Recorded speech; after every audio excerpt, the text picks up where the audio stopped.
Nous démarrons le premier bulletin de la journée avec cette triste nouvelle, Ibou Diouf, disparition de la lauréate du concours général Adja Fatou Thiam au Canada. Exactement, Sokhna Fati, Adja Fatou Thiam, jeune lauréate du concours général, est donc décédée. C'est avec une profonde tristesse que l'ambassade du Sénégal au Canada a annoncé la perte prématurée donc de la jeune Adja Fatou Thiam, ancienne lauréate du concours général, primée dans les filières scientifiques.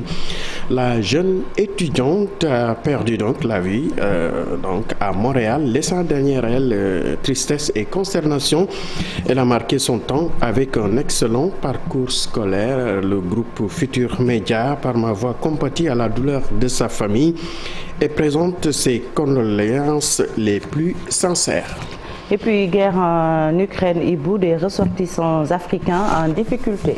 Exactement, Sokhna Fati et également notre reporter ont eu donc le privilège de recueillir les confessions de Baye Dam Thiam dans cette édition. Le jeune footballeur sénégalais qui évolue dans le championnat amateur en Ukraine a réussi donc à entrer dans le territoire polonais depuis hier, mais non sans beaucoup de difficultés, nous dit Chérif Dia.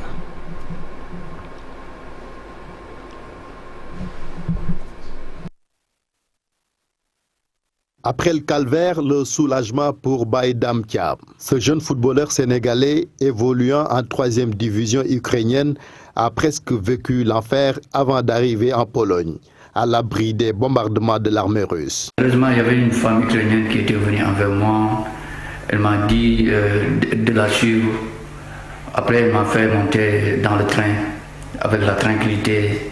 J'ai fait mon voyage tranquille et je suis rentré en Pologne.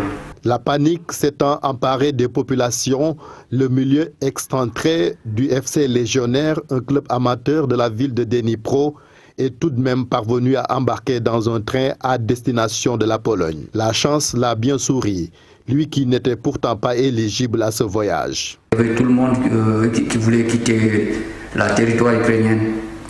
Une fois arrivé là-bas, quand on voulait rentrer dans la bus ou le train, c'était pas facile.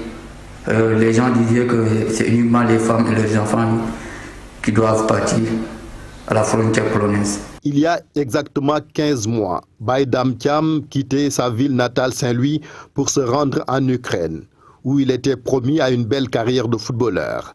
Un rêve sur le point d'être brisé par la Russie qui s'est attaquée à son ancien pays d'accueil. Là où je vous parle, je suis en Pologne avec la tranquillité. J'ai la sécurité ici, tout se passe bien. La seule chose que je veux, c'est vous aider les autres Sénégalais qui se trouvent là-bas. Parce que la vie là-bas, il y a trop de monde qui veulent passer la frontière. À bientôt 21 ans, le jeune joueur a définitivement tourné la page de l'Ukraine. Son souhait, poursuivre sa carrière en France ou en Suisse. Chérif Dia, restons toujours avec ces Africains coincés donc aux frontières de la Pologne. Le président de l'ONG Horizon Sans Frontières demande à l'Union africaine de mettre en place un corridor humanitaire pour le rapatriement des ressortissants africains en Ukraine. Boubacar Seye invite ainsi le chef de l'État Macky Sall à prendre l'initiative en sa qualité de président en exercice de l'Union africaine. Il est au micro de Chérif Dia. Face à cette situation, nous invitons les États africains à coordonner leur action. Aujourd'hui, il faudra une démarche communautaire pour regrouper, sécuriser ces Africains pour les rapatrier. Et pour cela, l'Union africaine devrait le plus rapidement possible saisir les Nations unies pour la mise en place d'un corridor humanitaire, sécuriser les Africains pour les rapatrier respectivement dans leur pays d'origine. Le Sénégal devrait pouvoir diligenter cette démarche, d'autant plus que le pays assure la présidence de l'Union africaine. En de telles circonstances, c'est un scénario prévu par le droit international pour sécuriser des personnes dont la vie est menacée. Et aujourd'hui, c'est le cas de ces milliers d'Africains, dont plusieurs Sénégalais, aujourd'hui bloqués en Ukraine et qui demandent à être rapatriés.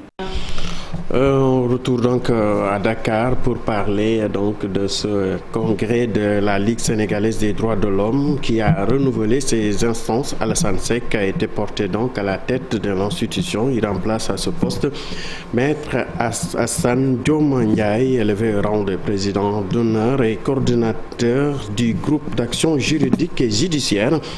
S'agissant des nouveaux défis de la nouvelle équipe de la LSDH, l'équipe travaillera donc sur la refondation de la magistrature, la situation des enfants errants, la refondation de la magistrature au menu des préoccupations également, et la touche nouvelle pour contraindre l'État du Sénégal à respecter ses engagements, le talon d'Achille de l'indépendance de la justice et la cheville ouvrière du mandat. Sokhna Fati, c'était tout pour cette version française. Merci beaucoup, Cheikh Tidiane.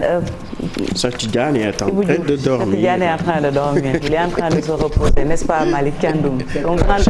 Et dans les bras de Morphée à cette heure-ci, il est en train de rêver. J'en suis sûr. Mais le connaissant, il va venir ici demain pour nous dire qu'après avoir regardé le replay, qu'il nous a vraiment entendu raconter du n'importe quoi sur lui. N'y croyez pas, je le connais, mon gars.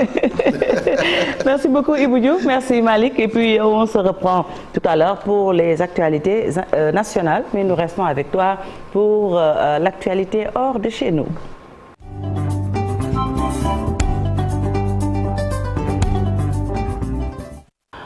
Au Tchad, plus de 30 personnes ont trouvé la mort dans un accident de la circulation. 33 Sokhna Fati et 33 morts et 54 blessés. C'est le bilan donc d'une collision entre deux bus.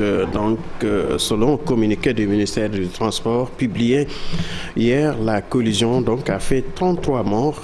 Abdelaziz Hissène, secrétaire général du département de Bata Ouest, ajoute que tous les blessés ont été transférés à Ebéché et le ministre a instruit des services en vue de faire une investigation sur cette tragédie, poursuit le communiqué.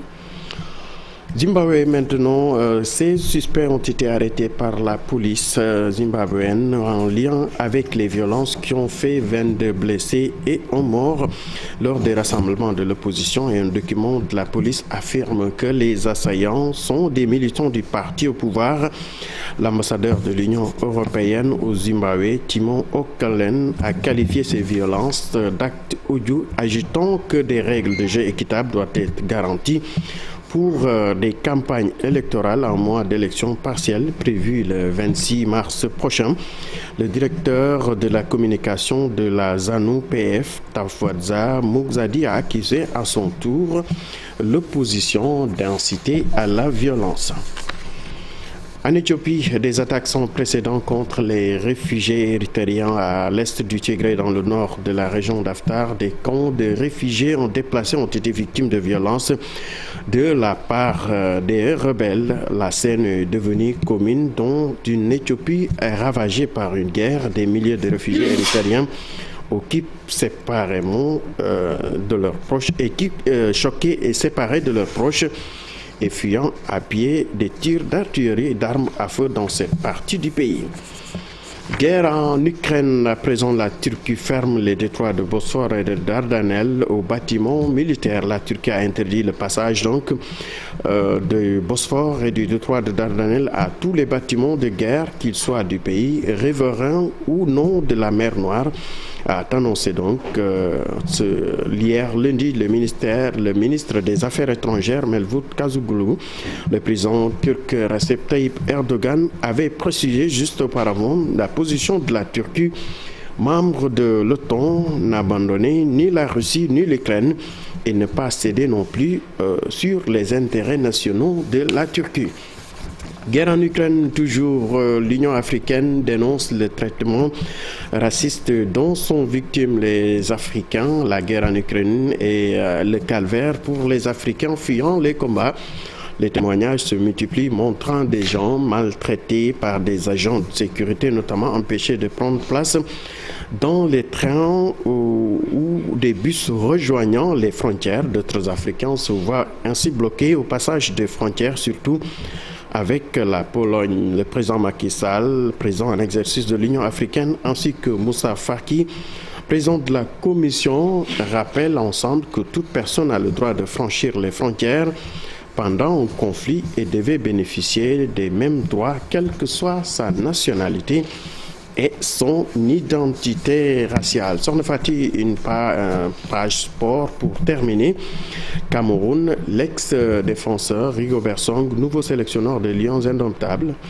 Le capitaine des Lions, l'ancien capitaine, a été nommé donc nouveau sélectionneur de l'équipe camerounaise, succédant ainsi au Portugais Tony Conceição, a annoncé le ministre, un communiqué du ministère des Sports suite de 13 août, instruction du président de la République. M. Antonio Conceição est remplacé ainsi donc par Rigobert Song, très connu dans le milieu du foot africain et mondial. Merci beaucoup Ibou, et puis on se retrouve tout à l'heure pour la version Wolof. Tout de suite, Café Presse, Café Court avec Cheikh Diop.